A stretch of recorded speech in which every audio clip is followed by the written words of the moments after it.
प्रकाश की किरणों के द्वारा या हवाएं के साथ जो हमारे घरों में प्रवेश करती है उस कड़ी की बात मैं कर रही हूँ। तो लगभग समझिए कि जब भी आपकी मम्मी उस कपड़े को धुल के कहीं भी रखती हो, 15 दिन 20 दिन महीना दिन रखती है लगभग, होता है ना, तो क्या उस कपड़े में धूल मिट्टी नहीं क्या है? अब रहा सवाल ये कि उम्र के 11 से लेके 15 वर्ष, 11 से लेके 15 वर्ष के बीच में बच्चों की फर्स्ट महामारी शुरू होती है। यानी 11 साल के स्टार्टिंग और 15 साल के बीच में कभी भी लोग की फर्स्ट महामारी आ सकती है। ऊपर लिखा है किशोर अवस्था, क्या लिखा है? किशोर अवस्था। यानी हमारा जो किशोर अवस्था शुरू होती है उम्र के 12 से लेके 19 वर्ष, इसी के बीच में आती है 11 से लेके 15 वर्ष। यानी हमारी जब महामारी शुरू होती है तो उम्र के 11 से लेके 15 वर्ष के बीच शुरू होती है। जब हमारी महामारी स्टार्ट हो जाती है तो अगले कितने दिनों में आ जाना चाहिए? 28 से लेके 37 दिन। अगर नॉर्मल किसी बच्ची का स्वस्थ पीरियड है तो वो पीरियड उसके 28 से लेके 37 दिन के बीच आ जानी चाहिए। बहुत सारी महिलाएं या बच्चे ऐसी है जिनकी महामारी 28 दिन से पहले आ गया। इसका मतलब ये कि महीने में 2 बार यानी 2 पक्ष में आना, समझ में? अधिक से अधिक 37 दिन के बाद का मतलब होता है 1.5 मंथ 2 मंथ पे आना।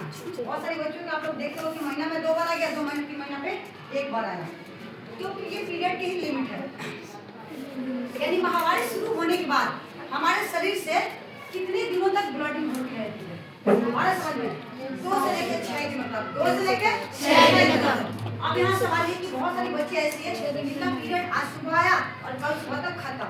हमारे समझ में अगर इस तरह की प्रॉब्लम किसी बच्ची का होता है तो आगे चल के उसके जीवन में एक समस्या आएगी जिसका नाम है बाढ़ की समस्या, क्योंकि उसकी अंडा फर्टिलाइज होने से पहले ही बैक्टीरिया उसके चाट करके नष्ट कर देती है। इस कारण से उसकी महामारी यानी वो अंडा जो होती है, तो हम लोग को पीरियड क्या है? पीरियड एक महिला का अंडा है। क्या है? पीरियड एक महिला का अंडा है। अब ध्यान दीजिए,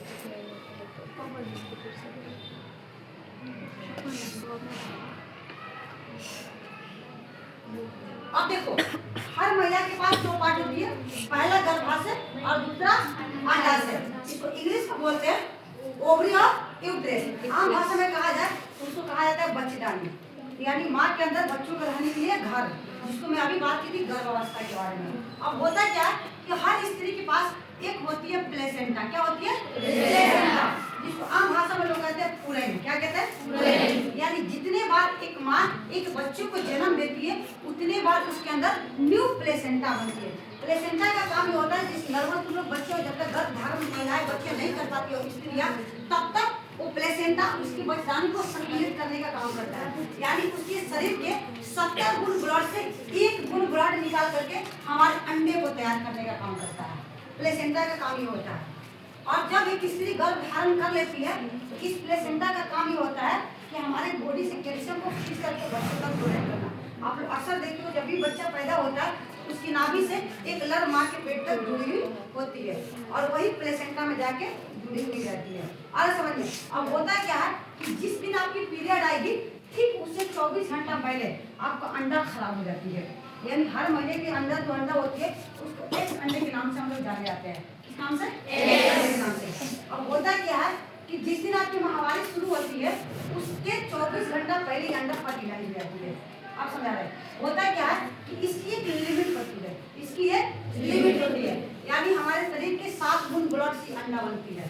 और समझ में और इसकी भी 7 गुण ब्लड बहुत काफी मात्रा में होती है। आगे समझ में अब होता क्या है कि अंडा ये जितना की पीरियड आएगा उसके 24 घंटा पहले तक ये अंडा वेट करता है कि हम गर्भ धारण करें, लेकिन अगर नहीं कर पाता आदमी तो क्या होती है वो अंडा एक्सपायर हो गया। एक्सपायर होने का मतलब ये होगा अगर किसी पेड़ पे फल लगा हो अगर वो पक गया हो तो अगर हम उसको नहीं तोड़ते हैं तो क्या होती है? खराब होती है, नीचे गिरना शुरू होती है। उसी तरीके का जैसे इसका दिन जो होती है 28 से लेकर 37, जैसे इसका दिन खत्म हुआ ये क्या करेगा ऊपर से नीचे गिरने की तरफ, मतलब हमारे प्लेसेंटा को छोड़ के और नीचे की तरफ बढ़ना शुरू होगा। जैसे वो नीचे बढ़ेगा तो हर महिला के पास होती है एक नली जिसका नाम है फैलोपियन ट्यूब। क्या है? Fallopian tube.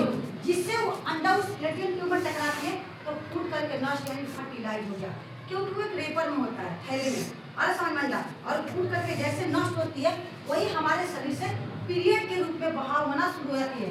इसलिए जो हमारे शरीर से ब्लडिंग होती है वो हमारे शरीर का कोई ताजा ब्लड नहीं होती है, हमारी अंडा फर्टिलाइज होने के कारण ही ब्लडिंग होती रहती है।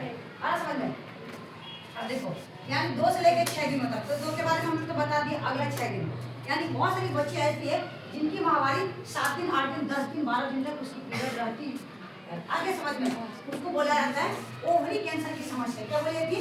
ओवरी कैंसर की समस्या। आप देखो माहवारी शुरू होने के बाद यानी जब पीरियड आना शुरू होती है तो 24 घंटों में हमारी शरीर से कितनी ब्लीडिंग होती है? मैक्सिमम कम से कम 40 ml, कम से कम 40 ml और ज्यादा से ज्यादा 60 ml, यानी इन दोनों के ही बीच रहनी चाहिए। और समझ में जैसे समझ लो लगभग तुम लोग 1 मिनट में 4 को बैठिए, लेकिन मजबूरी हम 5 को बैठा सकते हैं, हो गया ना? इससे अधिक हम 10 को बार नहीं ना बैठा सकते हैं, तो मैक्सिमम। और ऐसे कम से कम चाहो तो 2 को बैठोगे तब बहुत सुंदर दिखेगा। इसलिए कम से कम 40 ml और ज्यादा से ज्यादा 60 ml होती है। अब देखो इसमें भी बहुत सारी बच्चियां महिलाएं ऐसी होती है जिनकी ब्लडिंग 40 ml से कम होती है। जिनकी भी ब्लडिंग 40 ml से कम अगर होती है किसी बच्ची का, आला समझ लो, उसको लिकोरिया का बीमारी माना जाता है, जिसमें उन बच्चों को पीरियड आने से पहले पता चल जाएगा कि हमारा पीरियड आने वाला है कल परसों, क्योंकि हमारी उंगली के पास कपड़ा का ढीला होना, चिकनाहट महसूस होना, हमारे नाभि से लेकर डाउन तक दर्द होना हल्की फुल्की, हमारे जांघों में यानी टांगों में हल्की फुल्की दर्द का होना।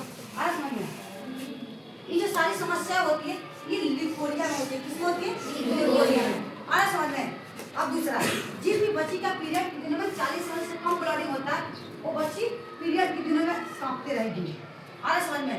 एक थकान सा महसूस होगा, पूरे बदन में दर्द रहेगा, सर से लेकर पैर तक। आला समझ में। समय से उसको भूख नहीं लगेगा, मन में चिड़चिड़ापन रहेगा। आला समझ में। ये सारी समस्या होती है उन बच्चों को जिनकी ब्लीडिंग कम होती है। अब रहा 60 ml यानी 60 से अधिक, क्योंकि 40 और 60 के बीच में मैक्सिमम है हमारा। 60 ml से अधिक अगर किसी का ब्लीडिंग होता है उसको माना जाता है सर्वाइकल कैंसर की समस्या। क्या मानी जाती है? Cervical cancer. क्योंकि ये इलाज बीमारी, इसका कोई इलाज नहीं है। आगे भी इसको मैं पढ़ा दूंगा।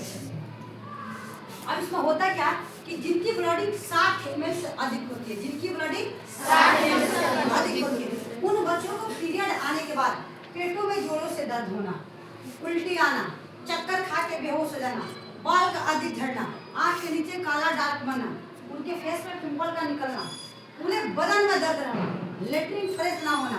आरा समझ में।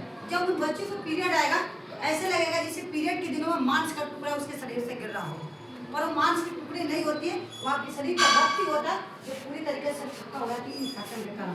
कभी कभी उन बच्चों को ऐसा लगेगा जैसे उसकी पीरियड की रंग चेंज हो गया हो, जैसे काला, भूरा, बैगनी कलर, नीला टाइप का या झोल टाइप का।